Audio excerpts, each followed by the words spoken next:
Middle East Report on Sabahul Muslim.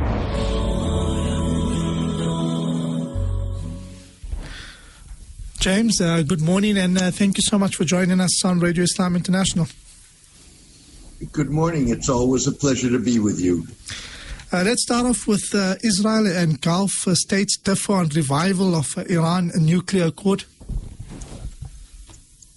So the Israelis have made very clear that they are unhappy with the agreement that is being negotiated at the moment, the final versions to revive the Iran nuclear accord.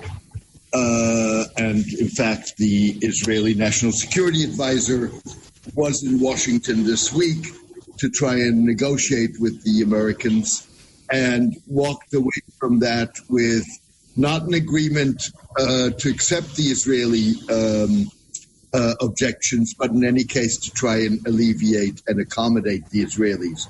That contrasts starkly with efforts by the Gulf states at the very same moment to improve relations with Iran. So what you've seen recently is that the Kuwaitis have reestablished diplomatic relations with Qatar. The United Arab Emirates is sending its ambassador back to Tehran.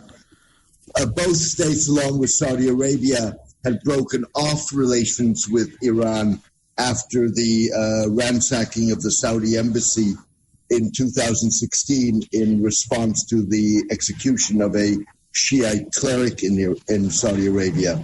What the Gulf states are hoping is that, and the difference between them and the Israelis is that the Gulf states are less concerned about the nuclear program of Iran. They're much more concerned about the ballistic missile program and Iran's use of proxies. And they hope to somehow neutralize that by improving relations.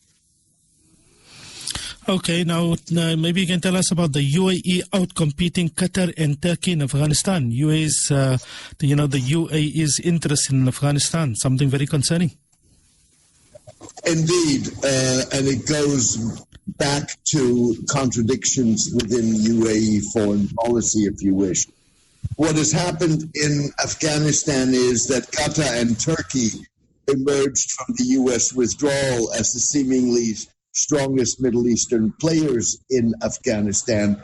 Qatar was very important in helping the Americans evacuate last August, a year ago, from Afghanistan. And the first telltale sign was that the Qataris and the Turks were expected to get the management contract for Kabul International Airport. And in fact, they didn't. The UAE got it. And the reason that the UAE is emerging as an important power broker in Afghanistan is that they have had, despite their claim to promoting a moderate form of Islam, have had long-standing relationships with the Haqqani network. Haqqani is widely viewed as the second most powerful man in Afghanistan. He's the interior minister, has significant holdings in the Emirates, and as a result, the Emiratis are now, in terms of competing with the Qataris for influence and with the Turks, gaining the upper hand in Afghanistan. Moving over to Saudi Arabia, they've sentenced former Imam of Mecca's Grand Mosque to 10 years in prison. Indeed, the former Grand Imam had objected to Crown Prince Mohammed bin Salman's rolling out of a Western-style entertainment sector in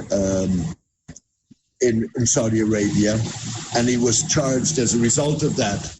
What this means is several things. First of all, it further demonstrates that Mohammed bin Salman does not brook any dissent of any nature or any kind, no matter what the criticism is. It secondly indicates that they're among the ultra-conservative parts of the clergy and the population in Saudi Arabia. there is an opposition which is rooted in a very Puritan and literal interpretation of the faith that still exists in Saudi Arabia, even if we don't know how strong that is. I think going forward, what we will have to be watching is, one, whether or not Mohammed bin Salman at some point is willing to liberalize. There's no indication of that whatsoever. Or whether or not this is an opposition that's strong enough to pose a threat of any kind. Qatar deports workers who protested against unpaid salaries.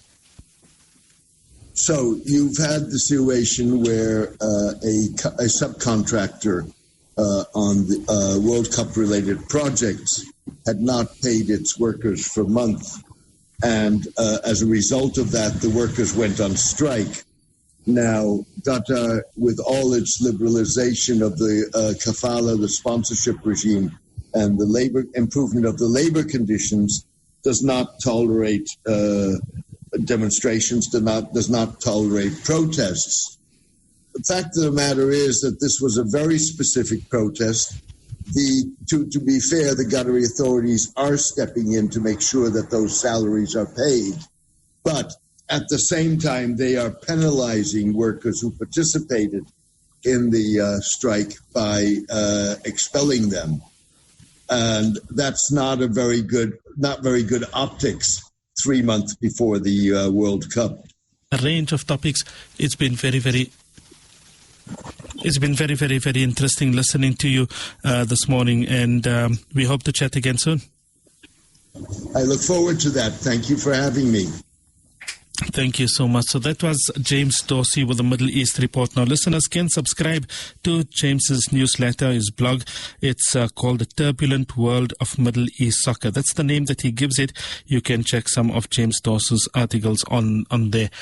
Some interesting perspective that you'll get. And as you know, we covered some very interesting